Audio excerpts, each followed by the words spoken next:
that Kathy deleted it, but it's really occasions of, like, say, annual leave. I'm away and you want to have someone else in charge for a couple of weeks.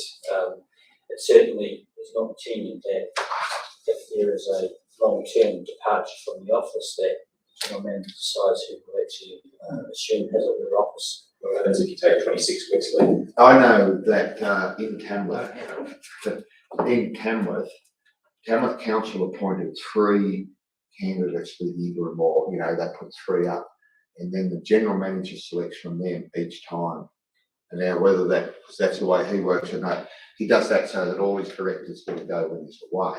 And I'm assuming that may be where that comes, that we may elect 2, you know, because just say if John's the one we elect and he's away too, you know, it's crook. Well, there's a 2 elected and the general manager has the right to pick between them. That's what happens in Tamworth. Do we need some clarification on that? Yeah, I think so, Mr. Mayor. And what happens if the general meeting is in by us?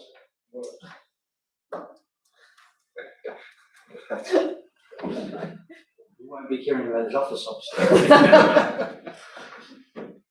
Can I propose that we put a time period on that, a couple of weeks? Yes. So, like, just, you know, at the end, just say, unless longer than 2 weeks, that it needs to go back as a resolution. That's the issue we had before, where extended leave was taken outside of our control, and an active general manager was put in place, and we didn't have control of that. That's why it was all run away from the actual day. I was surprised that wasn't immediate. Okay, remove and a second on the computer. I'll move it. Yep. Second it. Councillor Pointing, all those in favour? It's unanimous. The disaster recovery management. This is really a tick, I think, is it? You say no? No. Oh, sorry, I thought you said no, because really we're just noting something, and it's an update, I suppose. So, anybody wish to speak to it? Councillor Klein? Question: do we need to actually tender out for the engagement of public works? Thank you, councillors. Good question. If this was a commercial entity, absolutely. But because it's a state government organisation, we can engage public works basically through a memorandum of understanding and a letter of engagement. So, the usual. We've had an initial discussion with them to see if they were interested in having this conversation. They're certainly open to doing that. So, I'm looking, if we get the go ahead through council, is to continue those conversations. We'll get a proposal back from them in line with what they've done elsewhere. And then we can bring that back to council. And I may actually even ask them to come to council and give a presentation on what they can do and what their lessons have been from the previous engagements, because I think that would be helpful.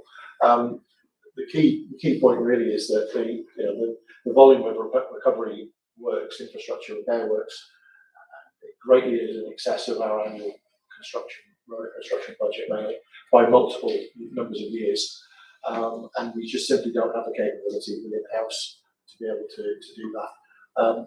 Also, having a state agency effectively on our side helps us to sort of have parity with construction authority, Transport New South Wales, etc. And there may also be an opportunity for them to help represent us in the energy code, so interval type discussions where we need almost like an independent party to support what we're trying to do. So that's for the future. But having that conversation with public works, I think, would be a really powerful addition to our area to be able to manage these significant works that are coming up in the next 2 or 3 years. It's a good idea. Deliver it, a lot easier. Does anybody have a question or anything on that? If I call for mover of it, please. Councillor Pointing, seconded. Councillor Ori. All those in favour, that being unanimous. Move on to Welcome Memorial Bars update. We've seen the bars today, and I suppose discussed everything around there, but any questions in relation to that report? Councillor McCoy? Yeah, just a question on the actual contract arrangements with the person who's doing all the work. Is there a defects liability period for the work that they've done, and if so, how long?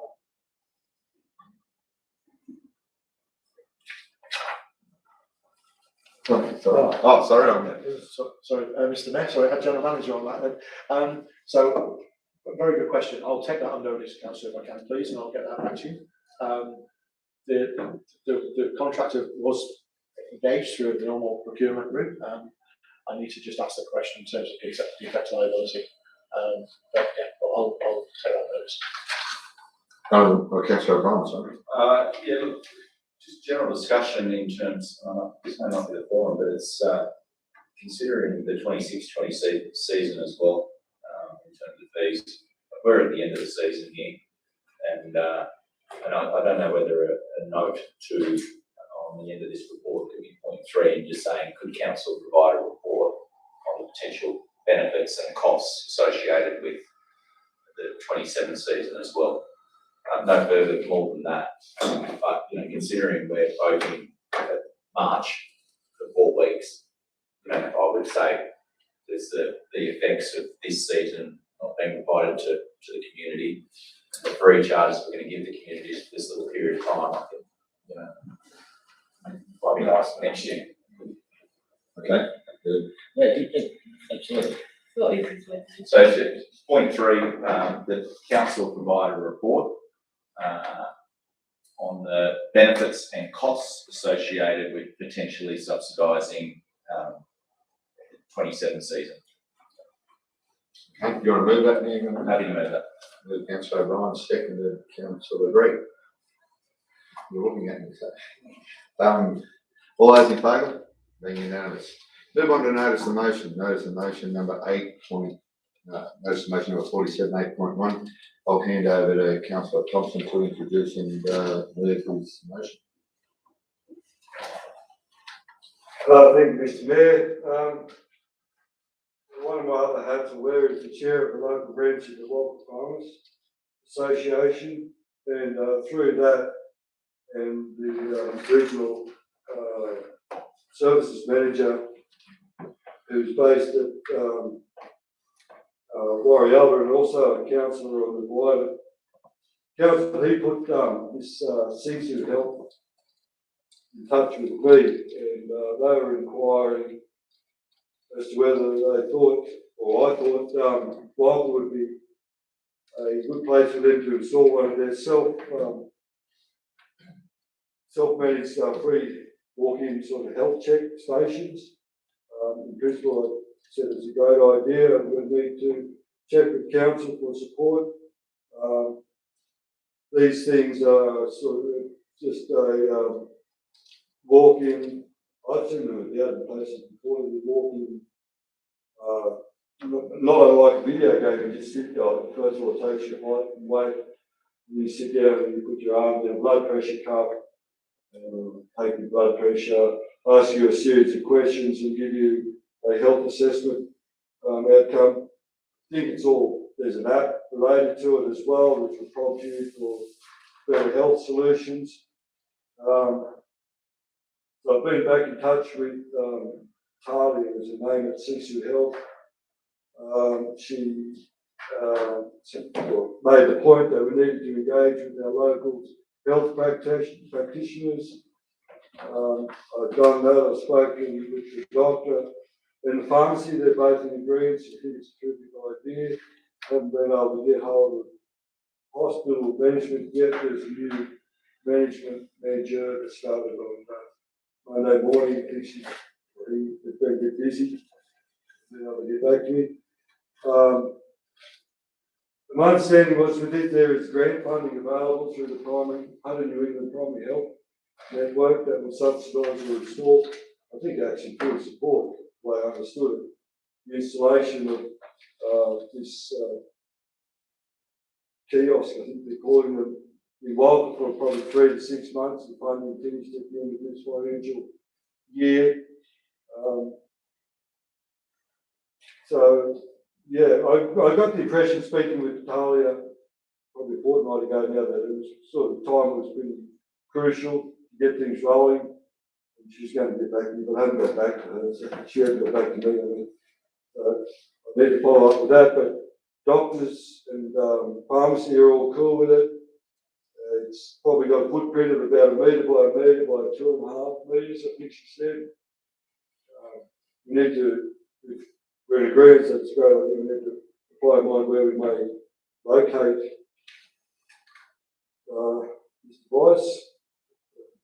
Yeah, it's just primarily seeking support from council. I think it's a good idea.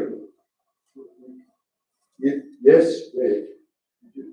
Can I move that while you're standing, councillor? Yes. Okay, motion moved. Have a second to that motion? So Brian, does any councillor Brian wish to speak for it, or anybody wish to speak against or after your question? Great idea, great idea. Yes, so, all those in favour? That being unanimous. The second notice of motion is one from me, who I've been working on for a while. Notice of motion number 48, it's pretty self-explanatory. I've put a bit of time into this, and I didn't want to go any further to see if until I saw if councillors were happy for me to proceed with it. I've spoken to local government New South Wales legal on it, and charities in New South Wales, or Charity Australia, whatever they're called, and found a bit about it, but I said I didn't want to go too much further. This is just a step in a process. I'll bring back how it will work. It's there, as I said, to look after some of the infrastructure side of it.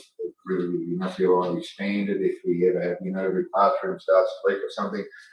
The community, I've spoken to the people who were on the original committee that raised the funds for it. They're all happy to help and give advice. So that's as it read. I said it's not setting up. It's just moving a step forward. So I'll move that. Do I have a second, Robert? Councillor Houston, anybody wish to speak for or against it? Can I ask a question? Yes, Please. Councillor Beck. What would be the advantage of council